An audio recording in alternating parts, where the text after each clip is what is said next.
It's Mom and Pop Video Shop. Welcome back, or for the first time, to the Mom and Pop Video Shop. I am your humble clerk, Joel. Am I allowed to speak? Is Sure, this good enough for you? sure it is. Yes, I'll allow it. And I'm your humble host, Tyson, and I'm just making sure that I'm on my mark. He's a host, though. I'm a clerk. so I don't get yelled at Yeah. behind the scenes. Yes, You yes, only yes. knew the shit I had to put Oh, up I with. know. Yes. So I am coming to you today with a movie that if you're doing the what? What's the usual?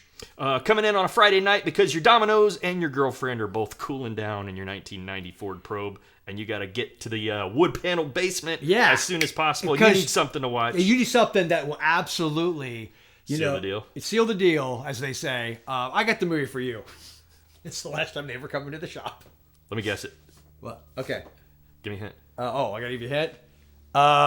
Probably not the right movie to be recommending. Okay. Black and white. Okay. Weird as hell. Oh, Eraserhead. Definitely a panty dropper. This is the kind of movie that, when your lady's cooling down in the Ford Probe, you go, honey! This is like the worst movie for that. So, David Lynch's But Eraserhead. I'll tell you what, man. Wear protection, kids. That's all. Yeah. This is definitely kind of this movie too. drives on the point of safe sex Indeed, it does. or like not pro. Oh, 77. I'm sorry, so not 78. I thought it was 78. Let's be fun though. Let's rock and roll. All right. So off the back of the box, Eraserhead, a dream of dark and troubling things. Yeah, that's an understatement. David Lynch's 1977 debut feature, Eraserhead, is both a lasting cult sensation and a work of extraordinary craft and beauty. With its mesmerizing black and white photography by Frederick Elms and Herbert Cardwell, evocative sound design, and unforgettably enigmatic performance by Jack Nance, this visionary nocturnal odyssey continues to haunt American cinema like no other film. I think it's also telling that after reading off the back of the box, you still have no idea what the hell Eraserhead's about. And I can't guarantee that after watching it, that you'll have an idea of what Eraserhead's about. So here's the thing. My background with David Lynch, I had seen Elephant Man when I was really young. And I feel like it's a pretty mainstream David Lynch movie. I'm 99% sure I saw Dune at some point. I've never seen Dune. It was fine, like his version of it. Dune. The new Dune movies are fine too, but Dune's not like my thing, so I can appreciate it. But I have a hard time with super sci-fi. Yeah, it's super sci-fi. Like it's hard for me. Kyle MacLachlan, though, is in it, and he's cool. I had seen Wild at Heart when I was in college, the Nicolas Cage, Laura Dern movie. Dern, yeah, that's a good movie. The Blue Velvet, I had seen. I feel like I've seen the whole thing, but I was like in high school, and I only remember a couple of things about it. Like I don't remember a lot about it. As you're rattling all these off, I mean, number one, it makes me realize what a loss. Yes. Losing David Lynch, but I gotta binge. Yeah, so we're getting to that. Yeah. So, and then Straight Story, which is probably the most non-David Lynch movie of all of David Lynch movies, but I loved it. I love Straight Story. You told me I haven't seen that It's either, a great but movie. It's based on a true story. If memory serves, it's really good. 100% something I need to see. But like Twin Peaks, I haven't watched. And I know, Peter, if you're watching, I know. I figure we're gonna get some hate now on this. Yeah. I tried to get into Twin Peaks and just couldn't. I've seen Twin Peaks Fire Walk with Me, though. The movie that came out afterwards, which is like a kind of a prequel, I think, to the show. I've seen that. And again, I was in college, so I remember almost nothing about it. I have not seen Mulholland Drive, rather. I have not seen Lost Highway. I haven't seen Inland Empire. Like, there's a lot of stuff I feel like I haven't seen. Yeah, and a lot of things I haven't seen so long, I might as well say I haven't seen them. I had never seen Eraserhead prior to this viewing. Had you seen this one before? I haven't seen. Yes, I've seen it, but it's been a minute. 15 years, probably. Okay. Yeah, it's a weird ass movie. But here's the thing about me: I like horror comedies. I like all kinds of stuff, and I like weird ass art flicks. Yeah. I'm the guy, to put this all in perspective, so you know what you're dealing with. It's over there somewhere. I gave Skinamarink a 9. So consider the source. I can't believe we're still in business. I know. But here's the thing. I also have the self-awareness enough to realize I'm a man alone on an island. Yes. Some of my tastes. I get that. I'm fine with that. So and everybody else is trying to drop bombs. Yeah. Like, we need to kill it. We need to destroy it. But yeah, so Eraserhead it's just like a nightmare. It's like a beautiful nightmare. Yeah. It's just weird. It's a weird. But you know what's cool? And this is what I love about Lynch. And as a younger person, here's the reason why I'm bringing all this up. I didn't appreciate him until much later. Like, it's funny. I had thought about getting back into some of his stuff before he passed away. Then he passed away, and all of a sudden, I guess the YouTube algorithm is deciding to like poke me and start sending me just with interview after interview with him. So I started going at this rabbit hole of his interviews, and he's such a fascinating guy. A buddy of mine, Matt Rawlings from Father and Son Watch Horror, actually back in the late 80s got to have lunch, I think, at either a Big Boy's Diner. Was it a naked lunch? Which that's William S. Burroughs, though, right? Which I like that movie. Naked but wasn't it? No, that's Cronenberg. Cronenberg. That's a Cronenberg movie, right. which I dig. That does feel like it could have been a Lynch movie, too, though, now you say that. Forgive me. That's okay. I do. I forgive you.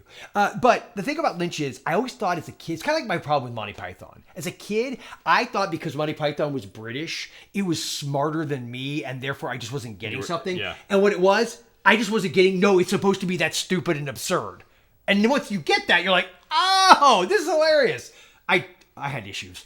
Same thing with Lynch. Like, I assumed it was like this like pretentious artsy, like, oh, you just don't understand. And what I'm realizing now is like, no. Especially when we watch some interviews with the man, he was a painter. He was very much in like transcendental meditation. His movies are just about abstraction and the weirdness of life. And like, you either get it or you don't, and that's cool. And for one time, I didn't get it. And if you get two people that get it, what they get might be totally different things. But see, I love that kind of thing. I love that it creates conversation. Yeah. And Eraserhead is that movie. Now, my kids didn't watch the whole thing with me. I just said you watched it. Yeah, so they kind of came in. The funniest part, they came in like halfway through. I was like, honestly, guys, I don't think it matters. Start here. I think you'll be fine from understanding the story, because it's not really what it's about. It's more about the world and this character. It's very, I guess you'd almost say Kafka-esque. Yeah. Or Orwellian mixed with Kafka, like this worker who's in this just industrial nightmare. I said, from what I can remember about it too, it could very easily have been a stage play. Yeah, except some of the visuals, I don't know how they would have translated, but yeah, there's a lot of like in the apartment kind of thing. Exactly. But there's this whole thing with like his girlfriend and like a baby. Mm-hmm. And it just is weird and it's gruesome. It's funny, I think it's rated R, but I'll be damned if I could tell you why. I mean, it's gruesome in a way. That's what I think of, just but it's not violent. The babiness of the but it's not really like a human baby. Right. But... So, you know what I mean? It's gross. There's a couple of parts you find gross, but it's also black and white, so that kind of tamps it down a little bit. Yeah. I don't know. I feel like it's so weird. It's weird. But here's what I love. I feel like the difference between a David Lynch movie weird and like a more pretentious, like, oh, I'm being weird to be weird. Art movie. It's sincere. Movie. It's like my point about like bad movies done legitimately versus ironically. Like some quote unquote. Well, sincere, and I think you nailed it. Sincerity. There's a difference between trying to make an art film and being an artist making a film. You know what I mean? Yes. I think that's what you get with him. He's like, this is just me. This is correct. Me f***ing around with a canvas. Yes, you know what 100%. I mean? You wanted paintings that move, and that's what it feels like. You feel like you go into an art gallery, and look, abstract art isn't for everybody, right? Mm-hmm. You know that I get that people sometimes just want a portrait to be a portrait. Yes, folks, this is the same channel in which we wax nostalgic over Dr. Giggles, and here we are talking about abstract art. I think that's the point. I can love Dr. Giggles as much as I do, and I can love David Lynch's Eraserhead. For me, after one viewing, this is at least a solid 4. I can see over time. Actually, the other thing is, I know why this is a good one, because as weird as it is, also it doesn't overstay its welcome. It's like 80-something minutes long. Yeah. I want to see it again. Because I feel like it's one of those movies you want to see it again to like understand. Now, look, I think my buddy Rick is not a fan. I don't want to speak out of school, Rick. I could be wrong, but some things you've said make me think you probably aren't a fan. And I think for a lot of people, this is not going to be their bag. And I get it. But again, as the weirdo who gave Skinamarink a 9... Yeah. I mean, I think as a public service announcement, we should recommend that if you're going to watch this for the first time, get really, really high before you do it. I think it's the best way. Yeah, I feel like it would. I don't know. Depending on what you're on, that might backfire. Or like cough medicine, NyQuil. Yeah, I don't definitely not like mushrooms or of any kind of acid or anything. I think it's so weird. Yeah, it's like you're on those things while you're watching it. I hate it. I always do this, but it's always like my crutch. But I got to go with 3 takes because you know you didn't hate it. No, and upon rewatching it, I would probably kick it up. I think, and what I'm rating it so let's high. say 4. Okay, because I feel like it's the artistry of it. Like, I appreciate knowing what I know about him. Like, here's the other thing: is I almost feel like go watch some interviews with him, especially from this era. And by the way, this Criterion collection is really cool because it has like a lot of his short films. Ask you about that. It's got a lot, like his early short films before he made this. Like when he was in art school, like he went to American Film Institute as well. By the way, it took him 5 years to make this movie. Dude spent because he didn't want to leave the world. That's what I love about him. It's like I love the world so much, I didn't want to leave it. So it's not even about the movie is like a byproduct of his just act of creation, if that makes sense. And that's what I really love about him. And so, it's got a bunch of like interviews and kind of stuff. It's got a really cool interview from like 1979, I think, shot on like one of those old tube video cameras with Lynch at one of the locations. So he's really young. It's just that old, like, but it's kind of video that's so old, it's like black and white. And they're interviewing him for some kind of like local, I don't know if it's like a public access thing or a documentary or what. Yeah. And they're interviewing him about the movie. And he's just so mild-mannered. And he's so normal, which is great because it so counteracts what this is. But yeah, I think Eraserhead, if you're into weird-ass art films that aren't pretentious as much as they are, like, emotionally and intellectually provoking, if that's your bag, recommend Eraserhead. If that's not your bag, I can recommend Dr. Eagles or any number of other I noticed none of my pins are representative of something like this. I've got like Leprechaun on here and other things, so keep that in mind. But anyway, so four tapes for me, 4 tapes for you. Yep, 4 tapes. And also leave a comment below. Let us know. Are you a Lynch fan or not? And you probably have valid reasons, I'm sure. Again, I used to be on their side of that fence, so I get it.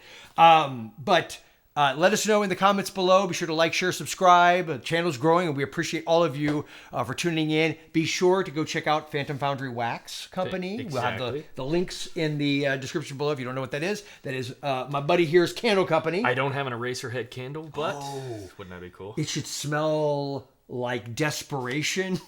Great. And busted babies. Yes. Which actually is the name of a short or a shot on video movie called Busted Babies. Oh, really? That's a whole other thing. Yeah. I'll cover it on the show. Yeah, there you go. So, Eraserhead, let us know in the comments below. And remember, at Mom and Pop's, our love of... Well, just because Joel hasn't seen it, Mulholland Drive. Hopefully never stops. Because it's thought-provoking as well. Mom and Pop.